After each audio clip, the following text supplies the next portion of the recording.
There's an enormous gap in the English literacy rates of Indigenous and non-Indigenous Australians. The gap is even wider for Indigenous people living in remote and isolated communities around this country. 6 years ago, in an effort to help address that problem, the Australian book industry and the Fred Hollows Foundation set up something called the Indigenous Literacy Project, and we've spoken about it before on Breakfast.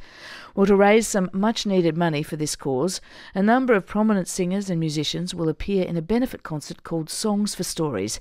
Headlining that concert is singer-songwriter Josh Pyke, who joins us in our breakfast studio now.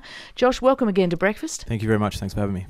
Josh, Indigenous literacy, why are you involved in this cause in particular? Is it something you're interested in? It is. I mean, literacy and words and, communicating ideas and emotions through words has been something that's obviously kind of been pivotal to my career. And so when I heard about the ILP and the work that they were doing and the work that they'd already done, it just seemed like a no-brainer for me to get involved. It seemed very appropriate for me. And at the end of the day, I can't really get involved in the nuts and bolts of it, but I know that I can play music and hopefully raise money for people that know how to do the real work.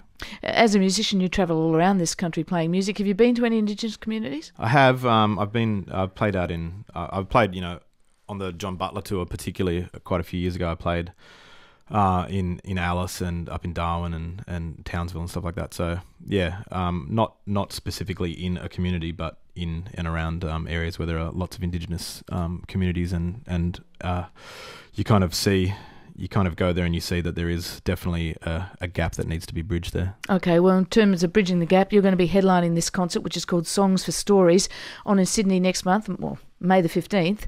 Who else is on that bill? It's a really good bill, actually. It's Katie Noonan and her mum, Maggie Noonan, and Katie's been an ambassador for a while as well. And she's playing with her new band, The Captains, and then there's going to be readings by authors like David Malouf and Anita Heiss. There's going to be some Indigenous dance, so it's kind of like a variety show of sorts.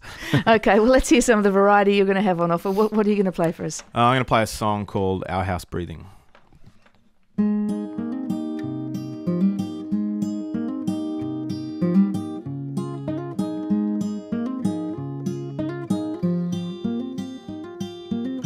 May we not grow weary, may we not be so. May I lean into you till they send me home.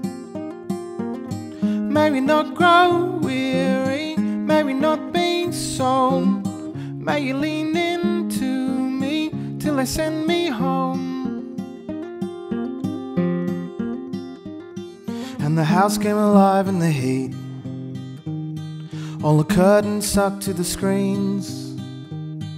Then they billowed back out into the hallways, as if our house was grieving, and the floorboards creak in the stairwells conversationally.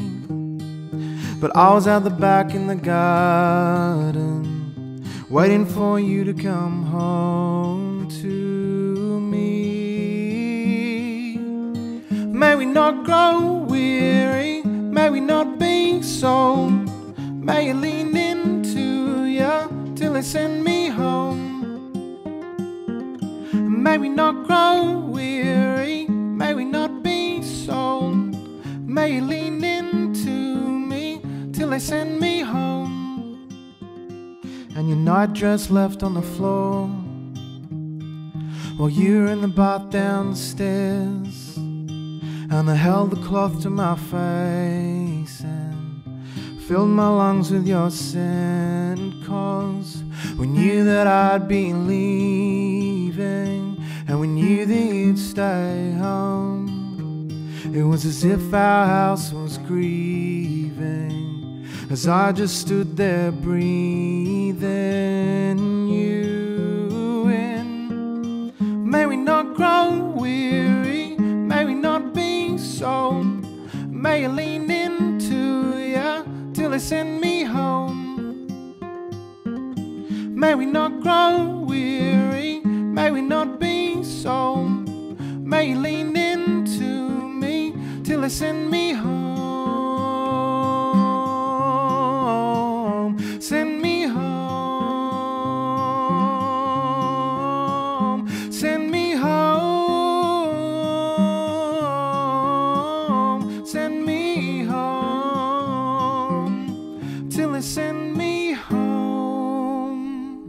Josh Pyke, folks. That track, Our House Breathing, from his very successful second album, Chimneys of Fire. Now, Josh, before I let you go, let's just talk about you for a moment, because that's how we're used to hearing Josh Pyke, the solo album. But no solo album this year. You've got a band. Yeah, I put together a band with some other musos, Bob Evans and Cav from Eskimo Joe, and a singer called Steve Parkin from Perth. So, yeah, we formed a band called Basement Birds, and we're going to put a record out this year. So it's exciting. It's nice to be kind of collaborating again. So when do we get that? And I've heard on the grapevine that's a digital-only production. Is that right? Yeah, we're embracing the future. And, we're releasing digital bundles, which starts in June, I think. So, yeah, it's cool. And how much different for you, or is it more fun playing in a band than solo? It's it's actually been a real joy and a pleasure, because I trust all those guys' musical sensibilities as well, so it's been very easy to collaborate with them. It's been really cool. Okay, so look out for the offering from the Basement Birds coming to an internet site near you soon. Thanks very much, Josh, for coming in. Thanks for having me. Thank you. That's singer-songwriter Josh Pyke. He's headlining the Songs for Stories concert, which is on the 15th of May at the Sydney Town Hall. And if you are interested in the Indigenous Literacy Project, that's what this is all about, raising funds for that project, which is a collaboration between the Australian book industry and the Fred Hollows Foundation.